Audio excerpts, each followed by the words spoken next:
কাউকে মিথ্যা বলে খুশি করার চেয়ে সত্যি বলে কাঁদানো অনেক ভালো। এতে হয়তো সে একটু কষ্ট পাবে, কিন্তু কখনো বিশ্বাস হারাবে না। এক সময় মনে করতাম কাউকে ভুলে যাওয়া খুব কঠিন, কিন্তু আজ বাস্তবতার সামনে দাঁড়িয়ে আমি বলছি, ভুলে যাওয়া নয়, একজন মানুষকে চেনা বড় কঠিন। কারো প্রতি ভালোবাসা বেশি প্রকাশ করতে যেও না। বেশি প্রকাশ করলে গুরুত্ব কমে যায়।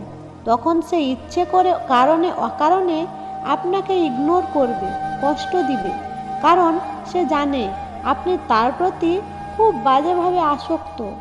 জীবনটা এখন এমন হয়ে গেছে, শুধু চিন্তা টেনশন ছাড়া আর কিছুই নেই এই জীবনে। তবুও দিন শেষে একটা আশা নিয়ে বেঁচে আছে, কোনো একদিন তো দূর হবেই। কাউকে বোকা বানিয়ে নিজেকে বেশি চালাক মনে করো না। মনে রাখবে, সে তোমাকে বিশ্বাস করেছিল, তাই তুমি তাকে বোকা বানাতে পেরেছো।